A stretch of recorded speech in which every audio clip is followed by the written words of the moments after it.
Assalamualaikum warahmatullahi wabarakatuh. Masih bersama Tik Murai di channel KLF Magelang.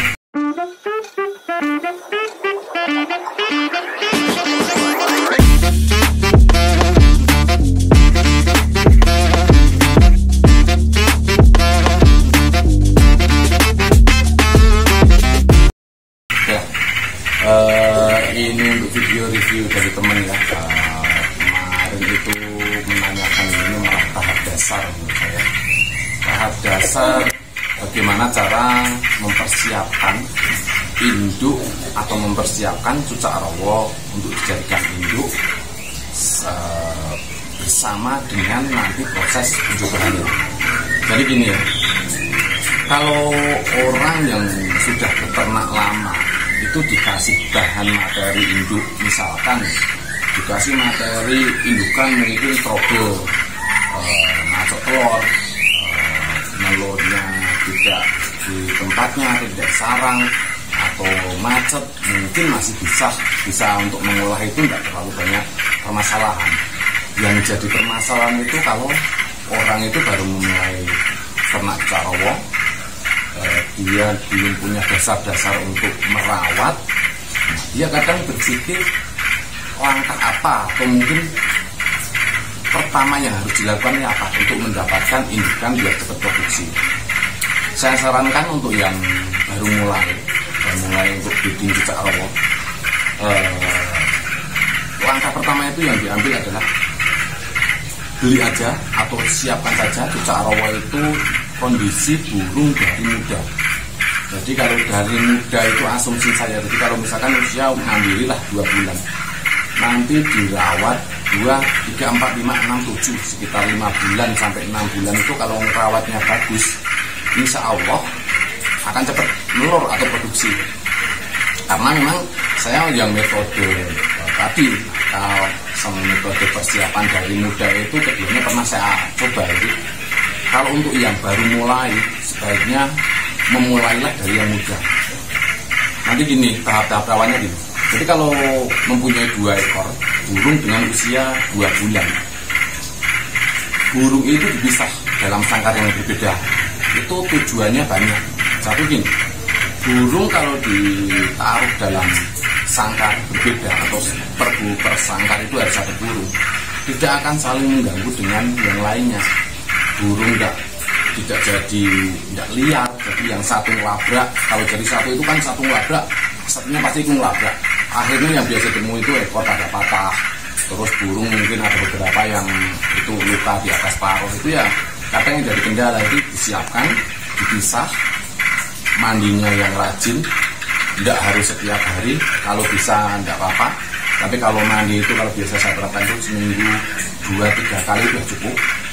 Mandi itu jangan langsung pagi, jadi posisi pagi hari burung kalau misalkan dari dalam rumah lah kita keluarkan, kita jemur dulu pagi sampai sekitar jam 9 kira-kira dia udah cukup dapat sinar, baru kita bersihkan aja ceboknya dibersihkan sambil dijemur, baru kita semprot.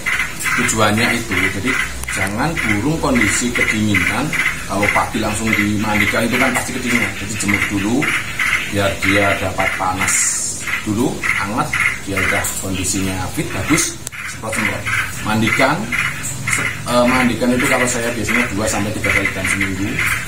Mandikan itu aku jarang pakai karamba, karena memang kalau merawat pakai karamba kita punya burung banyak, nanti waktu yang terbuang itu akan banyak atau kita membutuhkan banyak waktu. Kalau saya biasanya saya semprot sampai basah, bisa memakai tambahan sampo itu jadi jajar untuk menghilangkan kutu atau bisa ada kutu lah, bisa dikasih sebulan sekali tidak masalah itu kalau jajar. Jadi dimandikan itu tujuannya satu, biar bulunya bersih, burungnya sehat, terus kondisinya karena dia sehat kan cepat burung itu untuk bunyi. Jadi kalau burung itu kondisi sehat, kondisi nutrisi yang diperlukan itu juga cukup. Jadi burung itu di usia sekitar 7,5 bulan atau 8 bulan itu kedua burung itu udah mulai saut-sautan walaupun belum rapat ya. Jadi posisi burung itu udah jantan bunyi, betina udah ngerespon, jadi enak. Nah, beda lagi kalau burung itu misalkan dapat sepasang langsung masukkan ke misalkan kandang tangkap. Kita mungkin sibuk kan, orang beda-beda, orang sibuk, kita masukkan ke kandang. Jadi burung jadi satu dalam kandang dengan usia belum matang untuk produksi. Nanti di umur untuk produksi usia sekitar mungkin 1 tahun cenderung pasif karena udah terbiasa jadi satu. Beda yang dipisah, nanti usia di 7,5 bulan atau 8 bulan udah selesai gacor, kita masukkan, walaupun proses nanti penjodohan juga kan, ini bisa kita bahas. Itu burung kondisinya udah lumayan bagus untuk burung. Jadi jangan keburu-buru atau burung jangan tergesa-gesa. Kita punya sepasang walaupun ya itu tadi sama tadi, pastikan burung yang mau dimasukkan ke kandang. Kalau sekarang kan udah zamannya canggih ya, di DNA aja. Feeling itu meleset, saya aja udah mungkin bisa dibilang saya nggak bisa garansi 100% ini burung satu sarang ini satu pasang, karena yang saya alami pas sarang itu saya DNA juga ada yang jantan betina, ada betina jantan juga ada. Takutnya nanti buang-buang waktu. Jadi usahakan burung yang mau dimasukkan ke kandang udah nanti di usia udah siap produksi semua udah DNA. Jadi tahap perawatan dari kecil tadi mandi jemur rutin sama pemberian jangkrik tiap hari itu sepuasnya. Kalau maksud saya sepuasnya itu untuk jumlah sekitar 6 sampai 8 ekor per hari setiap hari kalau bisa. Jadi kalau mandi, kecuali nanti kan mungkin dapatnya di musim penghujan ya, karena kondisinya juga lingkungannya juga tidak mendukung. Kalau kita memandikan burung ya lihat cuaca, kiranya panas ya dimandikan, kalau enggak ya enggak usah. Tapi jangan cuma monoton ditaruh dalam rumah. Burung itu perlu sinar ya untuk mendapatkan vitamin biar kondisi sehat. Jangan ditaruh di dalam kandang aja. Dijemur itu tujuannya juga dapat sinar, sehat. Jadi posisi nanti udah 8 bulan udah fit, bagus, masukkan kandang. Nah ini lanjut yang di dalam kandang, proses penjodohannya. Kalau menjodohkan burung, karena itu juga beresiko atau rentan terjadi kelai. Jadi kelainya cucak arrowa itu kan kalau saya amati beda sama murai. Kalau murai itu kan kadang cenderung jantan itu nyerang betina, dipacoki lah, bisa sampai mungkin sampai mati. Tapi kalau jantan itu bukan pedoman mana jantan atau mana betina. Biasanya burung yang dominan atau menguasai kandangnya dia cenderung yang berani. Tapi nanti saat kelai belum tentu yang berani itu yang menang, karena posisinya nyengkram. Nyengkram itu mana dia yang dapat posisi vitalnya, dia yang akan menang. Terus jarang lepas kalau udah nyengkram. Jadi kalau proses penjodohan untuk hati-hati, kalau bisa harus terpantau.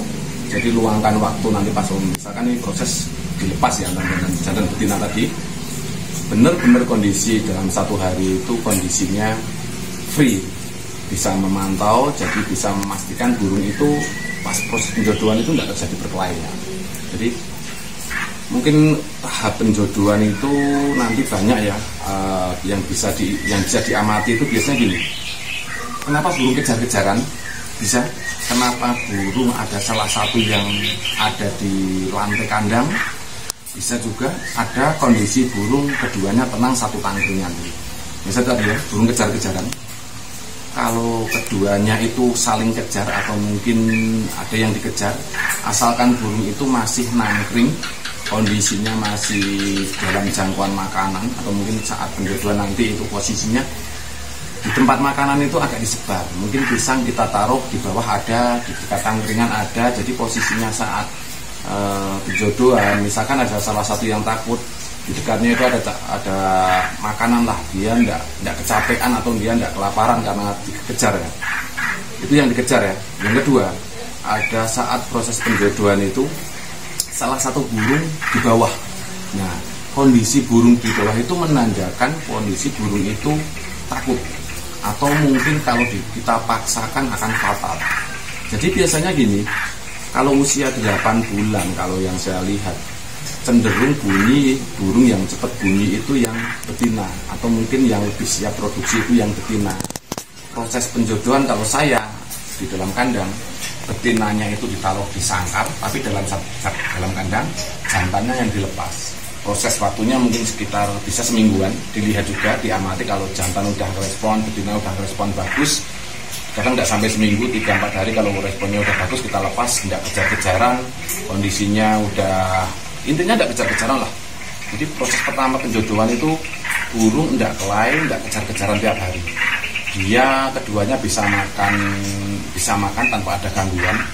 Terus settingan saat penjodohan sebaiknya untuk buah itu non-stop, jangan sampai kehabisan. Pur ada, EF sedang aja.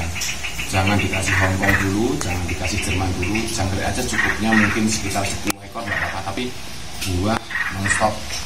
Jadi burung masuk kandang, masuk dalam kandang proses penjodohan awal itu targetnya satu, burung aman nggak kelahi. Kedua, burung itu bisa keduanya makan kondisi sehat. Jangan kita langsung ngejar masuk kandang kita setting EF tinggi. Akhirnya apa? Salah satu tadi yang dominan, akhirnya dia ngejar salah satu burung yang kalah secara biologinya mungkin kalah. Itu diperhatikan itu. 1, 2 mungkin ada lagi tadi ya. Jadi sama satu lagi yang kita lepas, misalkan ada proses penjodohan dalam kandang, kita lepas, akhirnya keduanya udah bagus lah satu tangkringan. Itu salah satu penjodohan dan yang menurut saya itu yang progres bagus itu. Nggak kejar-kejaran, nggak ada yang salah satu di bawah atau ketakutan. Nah itu dia udah di tangkringan, makan udah nyaman, mungkin udah mulai bunyi-bunyi ya. Seperti itu mungkin kalau kita oke lah kita tinggal bentar nggak apa-apa. Tapi kalau proses burung kok kelahi atau apa ya harus dipisah. Kalau misalkan gini, burung kelahi di bawah, kelahi itu kan cengkram, saling masuk di bawah. Kadang kalau kita ambil, kita lepas gini karena terlanjur kaki nyengkram ke badan, paruh macok sembarang lah, itu kadang kita sulit. Kita mungkin pakai air aja, kita siram air atau kita buyur air yang cepet, ya kaget biasanya dilepas. Tapi misal sampai udah digitukan nggak lepas, ya gimana lagi, harus ditangkap. Kalau saya tega lah, saya masukkan ke air langsung diangkat itu ya, tapi hati-hati, jangan terus kita siksa. Enggak, tujuannya satu, biar dia kaget, dia saling lepas cengkraman. Itu kalau terjadi yang fatal seperti itu. Jadi kalau burung sampai kelahi, jangan kita paksakan atau kita lanjutkan di kandang. Kita keluarkan dulu, kita taruh di sangkar dulu sendiri-sendiri, kita rawat dulu, jangan buru-buru. Mungkin sampai seminggu lagi kita amati. Proses kelahi atau proses seperti itu kalau kita paksakan, biasanya burung yang dikejar atau yang posisi kalah, dia akan takut makan, takut minum, akhirnya dia ngedrop, akhirnya fatal, bisa juga terjadi kematian. Jadi dihindari lah kalau yang itu. Nah, kalau misalkan itu kan tadi yang burung muda. Kalau yang burung, kita dapat burung udah usia nggak tahu lah pastinya, tapi udah DNA. Ya udah, kita proses tetap sama lah. Kalau udah step-stepnya, yang dominan itu kalau saya lihat dari bunyi. Atau misalkan kedua sangkar itu didekatkan, dia yang sering ngejar sangkar sebelahnya itu yang dominan. Yang dominan itu yang di sangkar, yang jantan itu yang dilepas dalam kandang. Tapi sangkar tetap masuk kandang. Diamati, kalau kelihatan progresnya itu yang di luar mendekati, yang di dalam respon itu menurut saya progresnya udah bagus. Seperti itulah prosesnya. Jangan buru-buru, jangan keburu untuk dinaikkan GF-nya. Takutnya nanti malah burung belum benar-benar akur, keburu salah satu birahi, akhirnya ya terjadi fatal. Ya mungkin kalau penjodohan mungkin kira-kira seperti itulah. Kalau saya ya kun fayakun sama berdoa semoga prosesnya lancar, jadi tidak terlalu banyak pusing. Intinya harus dipantau. Oke, sementara gitu dulu. Bisa kita lanjut lagi kapan-kapan, nanti bisa kita bahas mungkin tips-tips atau mungkin masukan perlu apa, bisa saya sharing videonya. Selamat sore, wassalamualaikum warahmatullahi wabarakatuh. Salam ternak, sampai nanti.